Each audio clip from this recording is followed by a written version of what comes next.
안녕하세요, 여러분. 자, 이제 드디어 기초인문서 첫 번째 강의를 시작해 볼게요. 제가 OT를 설명드릴 때 OT에서 뭐라고 설명을 드렸었냐면 부동산 학개론 공부를 잘하는 방법론에 대해서 정말 많은 질문을 제가 받았을 거 아니에요. 제가 뭐라고 말씀드리냐면 경제론만 잘할 수 있다면 부동산 학개론이 정말 쉬워집니다. 이렇게 말씀을 드려요. 왜냐하면 경제학의 일반적인 내용들에 부동산을 붙여서 기본적인 내용들이 출발이 된 거거든요. 그럼 우리가 기초인문서 첫 번째로 공부해야 될 건 당연히 경제론에 대해서 공부를 하겠네요. 그럼 경제론이 무슨 대단히 어려운 내용이냐? 전혀 그렇지 않아요.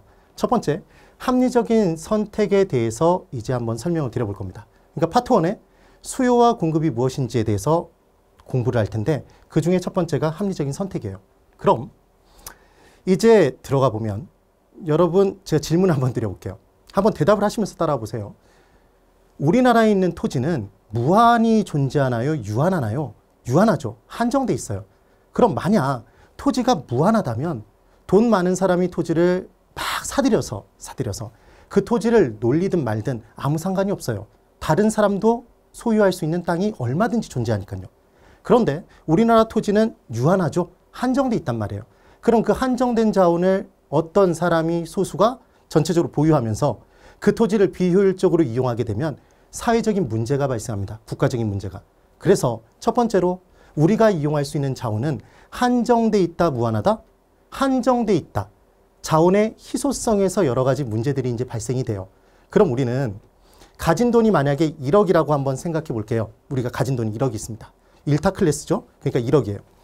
그 1억을 가지고 정기예금에 투자할 수도 있고 은행 예금을 할 수 있다는 얘기죠. 부동산 투자의 기회도 있어요, 여러분. 그런데 이제 부동산 투자를 할까 말까를 선택을 해보려고 해요. 그러면 부동산 투자의 기회를 선택할 때 적어도 이 기회를 선택한 것이 합리적인 선택이었는지 아니었는지를 판단하는 기준이 필요하잖아요.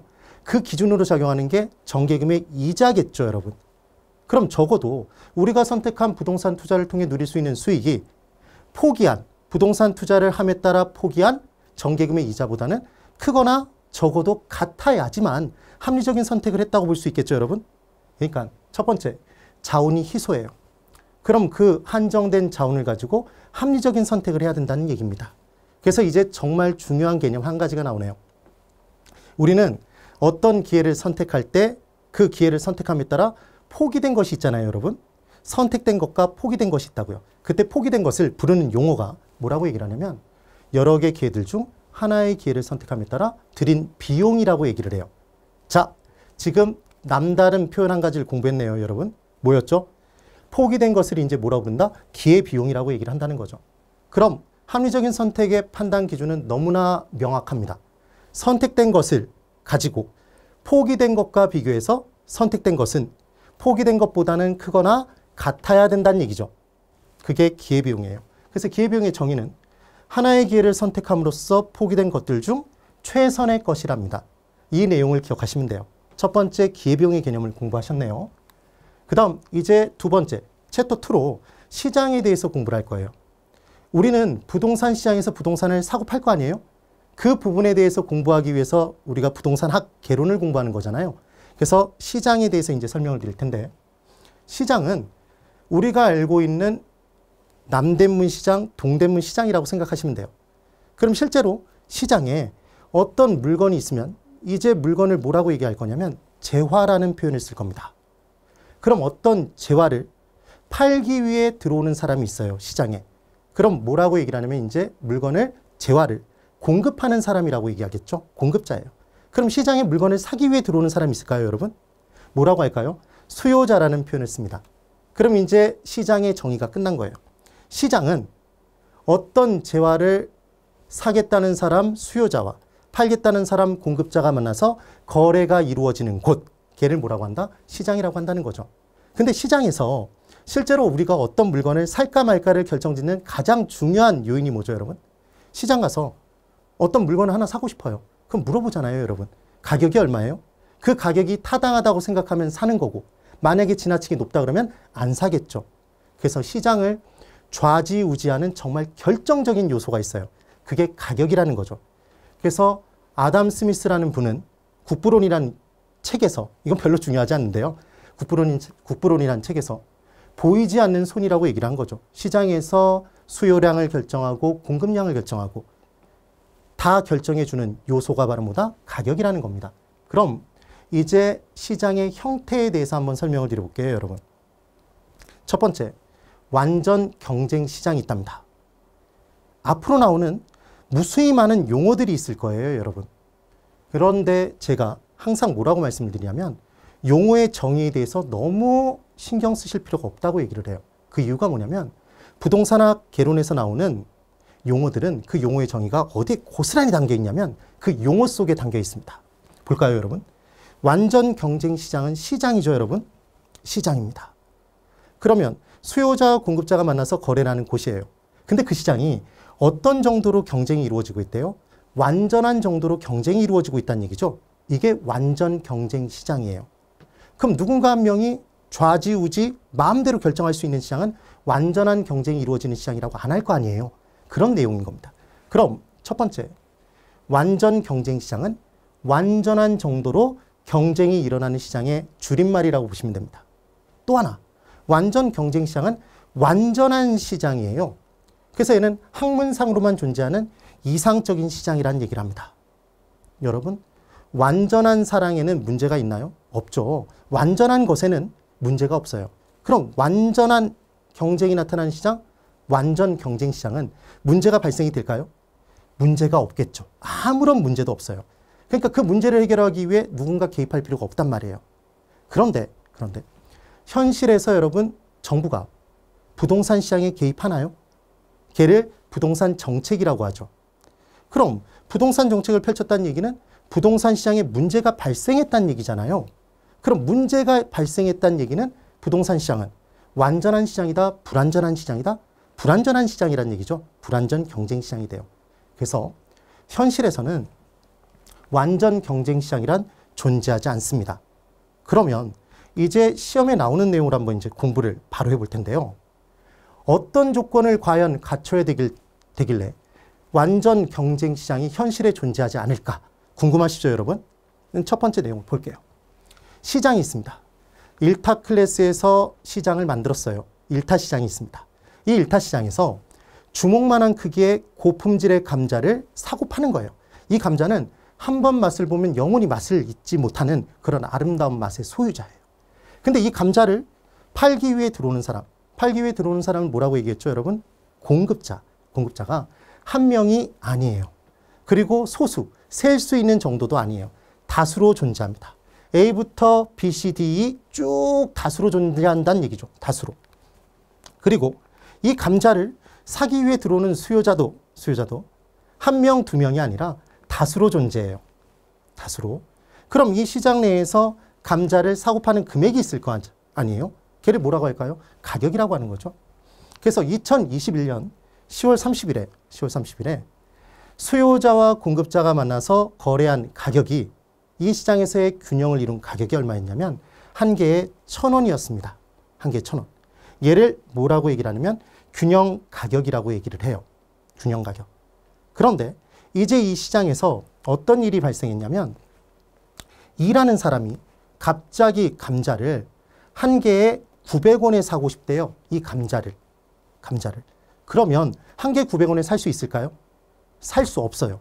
왜냐하면 이 시장에서 주먹만한 크기의 고품질의 감자를 한 개에 1,000원에 사겠다는 수요자들이 세고 센 거죠. 그러니까 공급자 입장에서는 더 싸게 사겠다는 사람한테 팔 이유가 없는 거죠. 되셨어요? 그러니까 한 개에 1,000원이에요.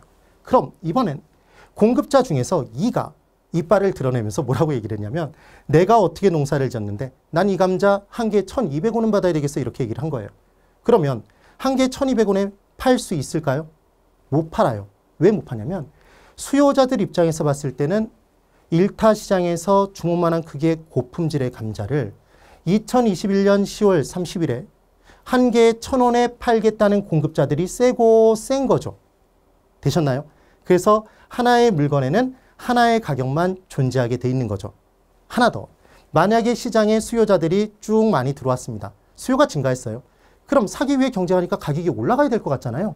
근데 가격이 올라갔지 않아요. 왜냐하면 이 시장에 물건을 팔겠다고 공급자들이 또 자유롭게 들어온단 말이에요. 그래서 완전한 정도로 경쟁이 나타난 시장이 되기 위한 조건에는 시장의 진입, 출입, 나가고 들어옴이 자유로워야 돼요. 자유로워야 됩니다. 그래서 이제 수요자들 입장에서는 한 개에 1,200원에 팔겠다는 공급자가 있으면 그 사람한테 살까요? 다 뛰쳐나가서 다른 공급자를 찾아가죠? 다른 공급자를 찾아가겠죠? 얘를 나중에 공부하겠지만 수요의 가격 탄력성이 무한대라고 얘기를 해요. 자, 어떻게 기억하시면 되냐면 탄력성은 주어진 변화에 대해서 반응된 변화의 정도예요. 그럼 주어진 변화가 있을 때 반응된 변화의 정도가 클 때 탄력적이라고 얘기를 합니다.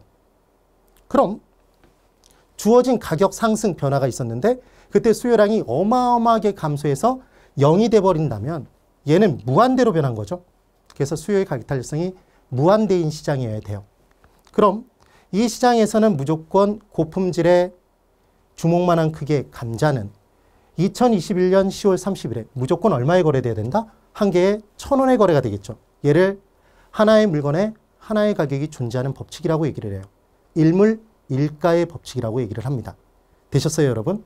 그럼 이번에 만약에 공급자 중에 이 감자를 90% 이상을 공급하는 사람이 이 시장에 존재한대요. 그럼 이 사람은 거의 이 시장에 감자를 독점적으로 공급하고 있는 것과 똑같잖아요. 그럼 이 사람이 시장에서의 가격을 자기 마음대로, 그 다음 파는 양도 자기 마음대로 조절할 수 있겠죠. 그럼 이렇게 힘이 센 사람이 있으면 이 시장을 완전한 경쟁이 이루어지는 시장이라고 볼 수 있을까요? 당연히 없겠죠. 그러니까 이렇게 힘이 센 사람이 공급자 중에 있으면 안 돼요. 그럼 이번엔 수요자 중에 A가 전체 감자 물량의 90% 이상을 산대요. 그럼 이 사람이 공급자들을 그냥 만나서 협상해서 자기가 사고 싶은 가격에 사겠네요. 이렇게 힘이 센 사람이 있으면 완전한 정도로 경쟁이 나타날 수가 없겠죠. 그래서 완전 경쟁 시장이 되기 위한 아주 중요한 조건에 시장에 있는 특히나 공급자는 시장에 정해져 있는 가격에 그대로 따라가야 돼요. 힘이 세니까 약하니까, 힘이 약하니까. 그래서 가격에 그대로 따라가는 사람, 가격 순응자라는 표현을 씁니다. 또는 가격에 따라간다 그래서 가격 수렴자, 받아들이는 사람이라는 표현을 쓰기도 해요. 그리고 힘이 약하다는 걸 우리 도시 영세민이라는 얘기 들어보셨죠? 영세민이 돈이 적잖아요. 힘이 셀까요? 약할까요? 약하죠. 그래서 우리는 힘이 약하다를 영세할 것이라는 표현을 쓰는 거죠. 여기까지 되셨어요? 그런데 이제 한 가지 궁금한 사실이 있습니다. 이 시장 내에서 수요자가 새롭게 들어올 수도 있다고 그랬잖아요. 그럼 새롭게 들어오는 수요자 중에 F라는 수요자가 시장에 들어오면서 딱 들어오려고 할 때 공급자 E가 그 입구를 딱 가로막고 있는 거죠. 그러면서 다른 공급자를 만나기 전에 나 한 개에 1,100원에 팔래 이렇게 얘기했을 때 팔 수 있을까요? 팔 수 없어요. 왜냐하면 이 시장은 완전한 정도로 정보가 공유되어 있는 시장이에요. 생각해 보세요. 누구는 정보가 있고 누구는 정보가 없다면 완전한 정도로 경쟁이 이루어질까요? 정보를 가진 사람이 더 해 먹을까요? 더 많이 이익을 누릴 수 있겠죠, 여러분. 그래서 완전 경쟁 시장이 되기 위한 중요한 조건에 완전한 정보의 공유라는 조건이 있답니다. 자, 지금 봐도 갖춰야 될 조건이 무진장 많잖아요, 여러분. 그럼 이 조건을 하나라도 만족시키지 못하면 완전 경쟁 시장이 될 수가 없는 거예요. 그러니까 완전 경쟁 시장은 시장에, 현실의 시장에 존재한다, 존재하지 않는다? 존재하지 않는 거죠. 자, 첫 번째 조건입니다. 동일한 품질의 동일한 제품을 사고 팔아야 돼요. 만약에 감자를 파는 사람과 고구마를 파는 사람은 경쟁을 할까요? 경쟁하지 않겠죠. 극단적인 예. 감자를 파는 사람과 자동차를 파는 사람이 경쟁하나요? 안 하죠, 여러분. 그러니까 동일한 제품이어야 돼요. 그럼 동일한 자동차라면 티코를 파는 사람과 이때 벤츠를 파는 사람이 경쟁할까요? 경쟁하지 않죠. 그래서 동일한 품질의 동일한 제품을 사고 팔아야 완전 경쟁 시장이 될 수 있는 거예요. 두 번째로 수요자, 공급자는 수요자들 사이에서 공급자들 사이에서 수요자와 공급자들 사이에서 완전한 경쟁이 이루어지기 위해서는 다수 대 다수로 존재해야 된다는 얘기입니다. 그 다음 세 번째, 시장에서의 균형 가격이 유지가 돼야 돼요. 아까 제가 설명드렸던 것처럼. 그리고 하나의 물건에는 하나의 가격이 존재하는 법칙이 성립되네요. 그리고 시장 진출이 용이해야 하지만 완전한 정도로 경쟁이 나타나고요. 수요자들 입장에서 대체할 공급자가 세고 세야 하지만 완전한 정도로 경쟁이 나타납니다. 걔를 수요의 가격 탄력성이 무한대다 이렇게 얘기를 한 거죠. 공급자 중에 힘센 사람이 있으면 안 돼요. 그래서 그냥 가격에 따라가네요. 가격 순응자 영세해야 됩니다. 그리고 정말 중요한 나중에 이 부분에서 계속 내용들이 끌고 나가질 텐데 완전한 정보의 공유가 이루어진 시장이어야지만 완전 경쟁 시장이 될 수 있다는 얘기입니다. 그럼 이제 두 번째, 완전 경쟁 시장이 있으면 불완전 경쟁 시장이 있을 거 아니에요. 그럼 불완전 경쟁 시장이 되는 아주 중요한 요인은 공급자의 수가 다수가 아니에요. 그래서 첫 번째로 독점 시장이 있답니다. 여러분, 독점 시장은 공급자가 한 명이 있다는 얘기죠, 여러분. 특정 재화의 공급자가 한 명인 거예요. 그럼 우리나라에서 전기를 이제 공급을 한다면 그 전기를 공급하는 회사가 한 군데죠. 한국전력공사. 되세요? 그래서 이때 독점 시장은 공급자가 한 명인 시장입니다. 그럼 이 공급자가 시장을 다 들고 흔들겠죠. 그러니까 완전 경쟁 시장이 될 수가 없어요. 두 번째, 과점 시장이 있대요, 여러분. 그럼 과점 시장은 공급자가 소수로 존재하는 겁니다. 이게 한자로 적을 과자예요. 그래서 정유시장을 한번 생각해 보실까요? 그럼 정유시장에 현대, 구도일, 그 다음 SK 등등등 몇 개 업체가 떠오르시죠? 그 업체가 한정돼 있단 말이에요. 그럼 공급자들이 소수가 되면 어떤 일이 발생하냐면 야밤에 만나서 자기들끼리 가격 담합 등을 할 수 있어요. 그럼 결국은 공급자가 한 명인 것과 동일한 효과가 발생하겠네요. 그럼 그 피해가 고스란히 누구에게 돌아오죠? 수요자들에게. 그래서 공정거래위원회가 독과점 금지법을 시행하고 있는 거죠. 이해되시죠, 여러분? 그 다음 이제 세 번째로 독점적 경쟁 시장이 있답니다. 어떻게 생각하시면 되냐면 얘는 공급자가 분명히 무언가 다른 뭔가를 갖고 있어요. 다른 공급자와. 그래서 독점적인 공급인데 경쟁은 이루어져요. 이게 거의 대부분의 시장입니다. 예를 들어자면 이런 얘기예요. 제가 어제 미용실에 가서 머리를 자르고 왔습니다. 새 마음, 새 뜻으로 새롭게 여러분들을 만나 뵙기 위해서 미용을 한 거죠, 여러분. 그럼 미용실 원장님들은 본인만의 독특한 기술을 가지고 있을까요, 여러분?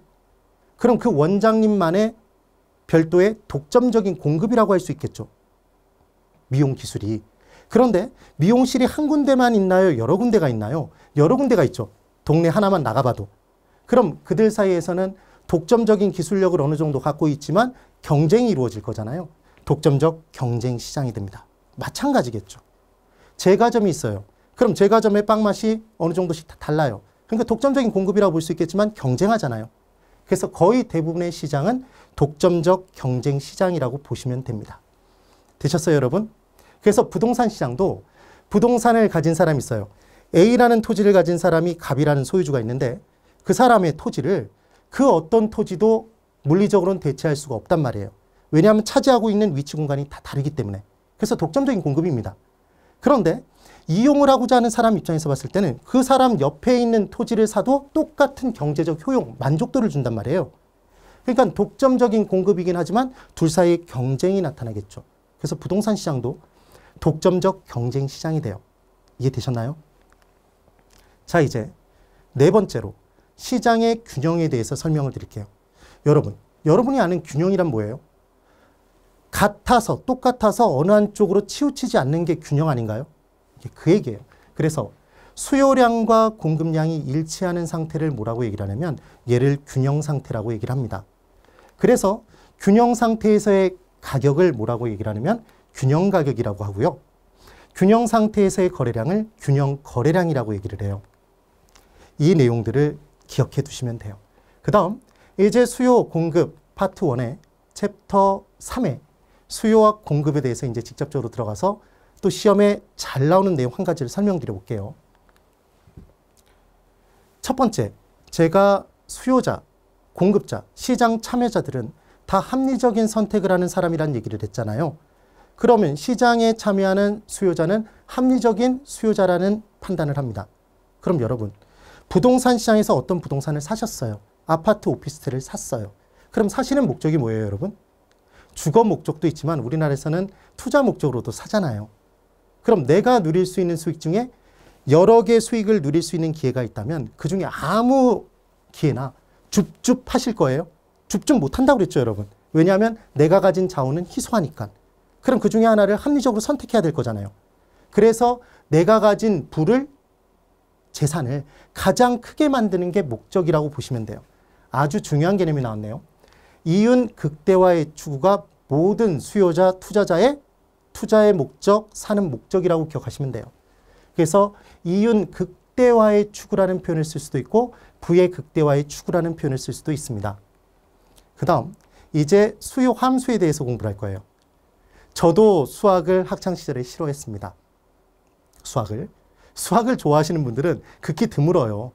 제가 만난 분이 뭐 예를 들어 100명이다 그러면 그 중에 한두 명 있을까 말까? 그 정도겠죠.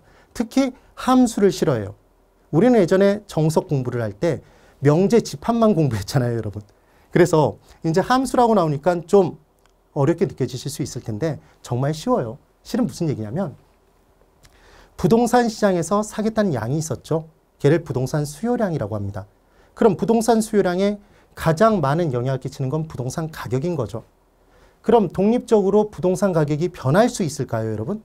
변화하는 수를 줄여서 뭐라고 하냐면 변수라고 해요. 그럼 맞춰보세요. 항상 같은 수는 뭘까요? 상수예요. 그럼 관계에 있는 수의 줄임말은 뭘까요? 개수입니다, 여러분. 그래서 지금은 부동산 가격이 독립적으로 변함에 따라서 종속적으로 수요량이 변할까요? 그래서 쟤를 종속 변수라고 얘기를 해요. 그래서 가장 중요한 건 부동산 가격입니다. 그럼 부동산을 이제 물건이라고 안 하고 뭐라고 한다고 그랬죠? 재화라고 했어요. 그럼 아파트 수요량에 가장 많은 영향을 끼치는 건 뭐죠? 그렇죠. 아파트 가격이에요. 그럼 연립주택 수요량에 가장 많은 영향을 끼치는 건 뭐죠? 연립주택의 가격이 될 겁니다. 되셨어요? 그런데 부동산 가격뿐만 아니라 부동산의 수요량에 영향을 끼치는 또 다른 가격 이외의 요인들이 있단 말이에요. 제가 한 가지 개념을 여러분들에게 꼭 심어드리고 싶은 내용이 있어요. 여러분, 제가 여러 사람들이 쫙 있을 때 저를 기준으로 나머지 사람들을 표현하는 걸 들어보세요. 저는 박수현입니다. 그럼 박수현을 제외한 나머지 분들을 누구를 만나든지 다 뭐라고 얘기할 수 있냐면 박수현 이외라고 표현할 수 있겠죠. 되세요? 그러면 해당 재화의 가격이 중심이고 그럼 이제부터 나오는 다른 요인들 모두는 해당 재화 가격 이외인가요? 그렇죠. 따라해 보세요. 가격 이외. 네, 잘하셨습니다. 그러면 이제 첫 번째로 다른 부동산 가격도 해당 부동산 수요량에 영향을 끼친대요. 간단한 내용입니다. 아파트 수요량에 아파트 가격이 영향을 끼쳐요. 그런데 연립주택 가격이 만약에 많이 떨어졌어요. 그럼 둘 다 주거용 부동산이라는 공통점을 띠고 있는데 연립주택 가격이 떨어지면 연립주택으로 수요량이 몰리겠네요. 그럼 연립주택의 수요량이 증가함에 따라 아파트 수요량은 감소하겠네요. 이해되시죠? 그런 내용이에요. 나중에 자세하게 공부를 할 겁니다. 그 다음 우리는 소득 수준이 증가가 됐습니다. 여러분 부동산 하나를 살 때 아파트를 사고 싶어요. 근데 그 아파트 가격이 10억입니다. 그럼 사고자 하는 욕구는 누구에게 다 있겠죠. 그런데 길거리에 노숙자분이 계세요. 그럼 그분은 살 수 있는 구매력을 갖추지 못한 상태잖아요. 그럼 시장에 효과 있는 수요가 될 수가 없어요. 유효수요라는 표현을 안 씁니다.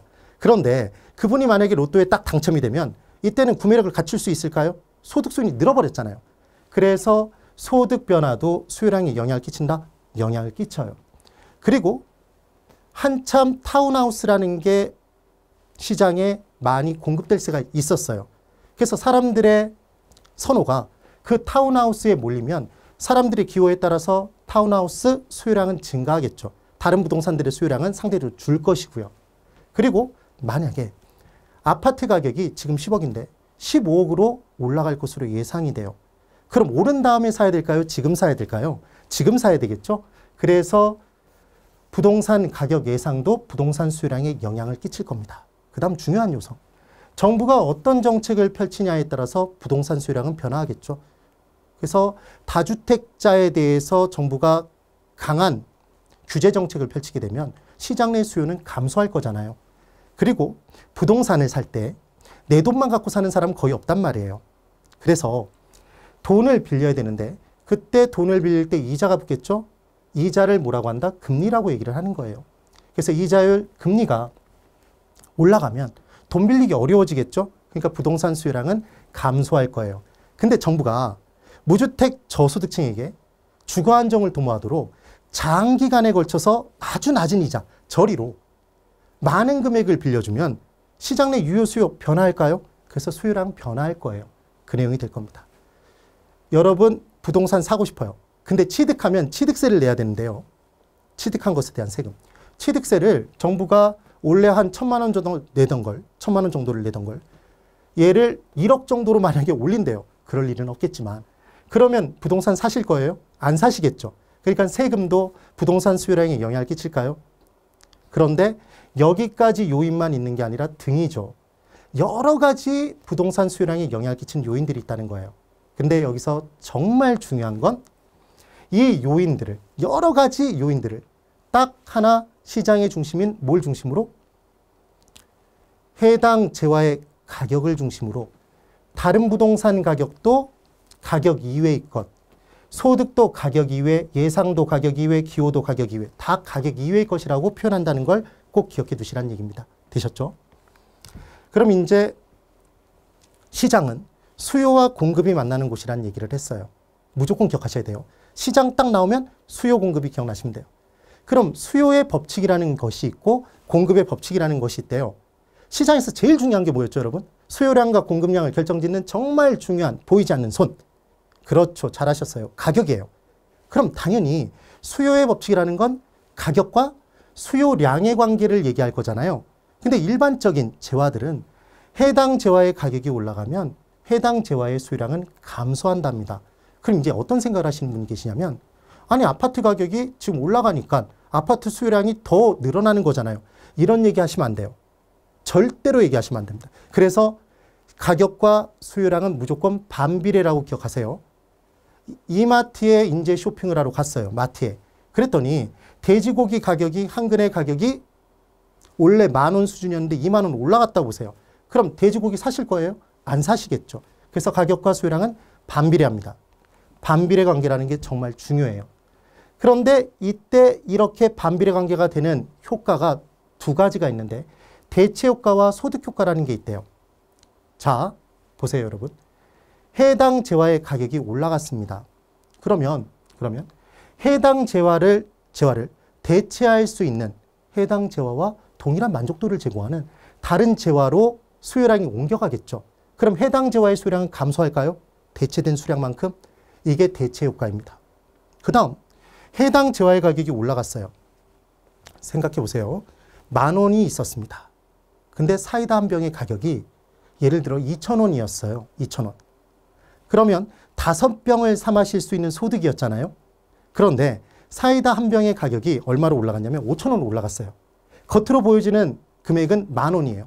이제 2병밖에 못 사 마시는 소득이 된 거죠. 그러니까 결국은 해당 재화의 가격이 올라감에 따라 실질적인 소득이 감소되는 효과가 발생하겠죠? 그럼 소득이 줄었으니까 수요량을 줄이겠죠, 여러분. 소비량을. 그 얘기인 겁니다. 그래서 가격이 올라감에 따라 효과가 두 가지로 쪼개지는데 대체 효과와 소득 효과예요. 이건 시험 문제로 나와요. 그래서 수요의 법칙은 수요 효과에 의해서 발생한다 그러면 X입니다. 무슨 효과죠? 가격 효과. 그 다음 이제 수요 곡선을 제가 한번 그려볼게요. 여러분 보세요. 제가 그래프를 그릴 겁니다. 일단 또 그래프를 그리면 겁을 먹으시는 분들이 있어요. 겁먹지 마세요. 정말 쉬워요. 우리가 그리는 그래프는 이 정도가 끝이라고 보시면 돼요. 세로축에는 가격이 있고 가로축에는 수요량이 있대요. 그러면 이 안에서 점이 하나 찍히면 얘는 가격 얼마와 수요량 얼마의 조합일 거잖아요. 그래서 해당 재화의 가격이 100원이었다고 가정을 해볼게요. 하나당 가격이 하나당을 뭐라고 표현하냐면 단위당이라는 표현을 쓰기도 합니다. 그래서 하나당 가격 100원일 때 사겠다는 양이 몇 개였냐면 50개를 사겠다고 마음먹은 거예요. 얘는 산 게 아니에요. 실제적으로. 사겠다고 마음먹은 거지. 그래서 50개예요. 그럼 얘를 점으로 찍었습니다. 그럼 지금 A점은 가격 100원과 수요량 50개의 조합이 하나의 점으로 찍힌 거죠. 동의하시나요? 지금 그 얘기예요. 그랬더니 이때 가격이 500원으로 올라간대요. 똑같은 재화의 가격이 500원이랍니다. 그럼 사겠다는 양이 늘까요? 줄까요? 그렇죠. 반비례예요. 줄어요. 가격이 올라갔으니까. 그래서 이때 10개만 사겠다고 얘기를 한 거예요. 그러면 이제 점이 또 하나 찍혔는데 얘가 B점으로 가격 500원과 수요량 10개의 조합이 B점으로 찍혔어요. 그럼 지금 그래프상에 가격과 수요량의 조합인 점 2개가 찍혔죠, 여러분? 그럼 이 점 두 개를 연결하면 이와 같은 우측으로 감에 따라 아래로 내려가는 우하향하는 곡선이 하나 나왔단 말이에요, 여러분. 그런데 여러분의 눈에는 분명히 곡선으로 보이시겠지만 얘는 단순히 점 두 개의 연결이 아니라 이 안에 무수히 많은 점들의 모임들이 선으로 보이는 거예요. 되세요? 그래서 무수히 많은 가격과 수요량의 조합인 이 선을 뭐라고 얘기를 하냐면 학창시절에 들어보셨죠? 사회 시간에 수요곡선, 수요곡선 이렇게 얘기를 해요. 그럼 정말 중요한 포인트는 무수히 많은 가격과 수요량의 조합인 하나의 수요가 뭐 하나로 보이는 거다? 우하향하는 곡선 하나로 보이는 거죠. 그래서 수요곡선은 수요를 나타내는 곡선의 줄임말인 거예요. 되셨어요?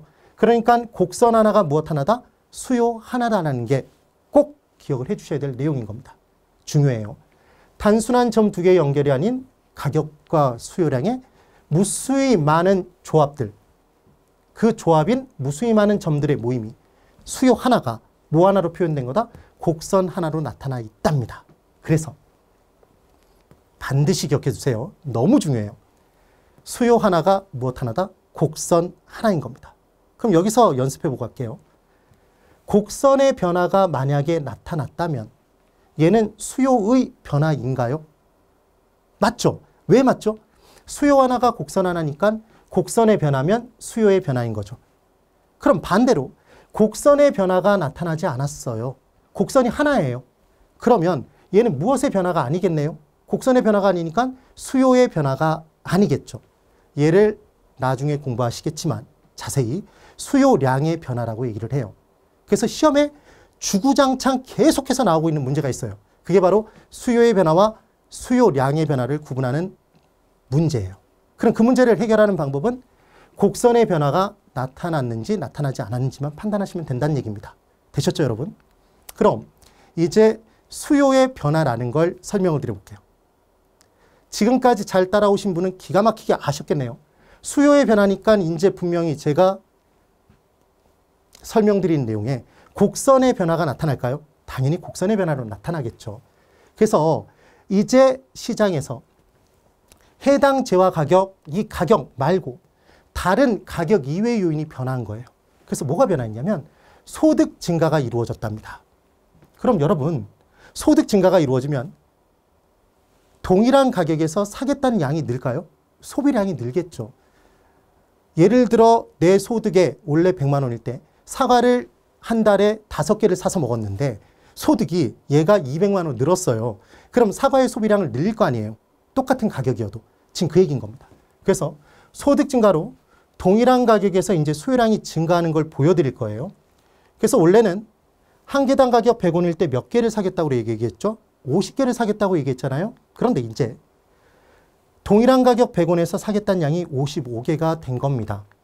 그러면 여러분, 점이 원래의 곡선 위에 존재할까요? 오른쪽으로 삐쳐나갈까요? 삐져나가겠죠. 이렇게 삐져나가게 됩니다. 되셨어요? 그래서 얘는 A 다시점으로 동일한 가격 100원과 55개의 수요량의 조합이 A 다시란 점 하나로 찍힌 거예요. 그럼 마찬가지로 소득 증가에 따라 하나당 가격 500원일 때 사겠다는 양이 10개였는데 13개로 증가했습니다. 그럼 마찬가지 원래의 곡선상에 점이 찍히지 않고 이제 오른쪽으로 삐져나갈까요? 이렇게? 그렇죠. 그럼 얘가 B 다시점으로 500원 가격에 13개 수요량의 조합이 점으로 찍힌 거예요. 그럼 여러분 보세요. 지금 원래의 곡선, 노란 곡선 바깥으로 노란 점 2개가 찍혔죠? 그럼 노란 점 2개를 이제 연결했어요. 그럼 이와 같은 선이 하나가 더 나왔나요? 다른 곡선이 나왔죠, 여러분? 그럼 지금은 또 다른 곡선이니까 얘는 곡선 2가 될 거예요. 그럼 보세요, 여러분. 곡선 1이 곡선 2로 변화한 건가요? 자, 중요한 포인트. 곡선 하나가 무엇 하나다? 수요 하나였죠. 그럼 지금 곡선의 변화가 나타났죠? 이게 바로 무엇의 변화다? 곡선 자체의 변화임과 동시에 수요의 변화가 되는 거죠.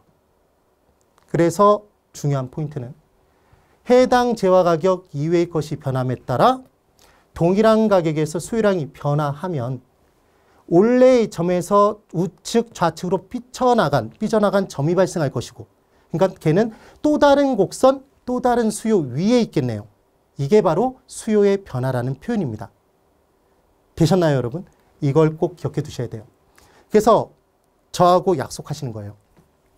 우리는 수요의 변화와 수요량의 변화를 구분할 수 있는 능력이 있으면 되는데, 그 구분 능력을 어떻게 키우면 된다? 너무 간단합니다. 곡선 하나가 무엇 하나다? 수요 하나다. 이것만 기억해 두시면 되는 거죠. 그럼 곡선의 변화가 나타났다면 무엇의 변화라고 대답하면 된다? 수요의 변화인 거예요. 잘하셨어요.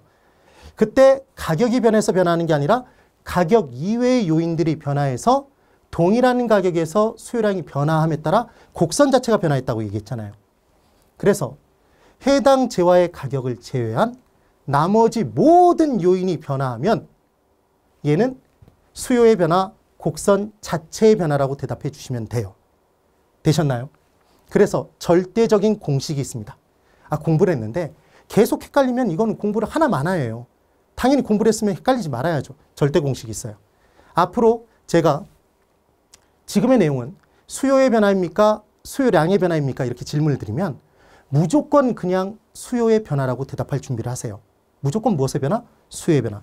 무조건 곡선 자체의 변화, 곡선의 변화라고 대답을 하세요. 무조건 가격 이외의 것이 변화하셨다라고 대답하시면 돼요. 단, 앞으로 MM이 뜰 텐데 이 MM은 메모리 매직입니다. 그래서 얘는 암기하는 기법이에요. 그래서 제가 암기사항을 이렇게 MM으로 설명드리면 이 부분으로 꼭 그것만 기억을 반드시 해주시는 거예요. 그래서 해당 재화의 가격이 변화했을 때만, 아까 시장의 중심이 뭐였죠? 해당 재화의 가격이었죠. 해당 재화의 가격이 변화했을 때만 얘만 수요량의 변화인 거예요.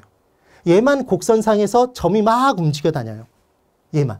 이렇게 기억을 해두시면 돼요. 자, 합니다.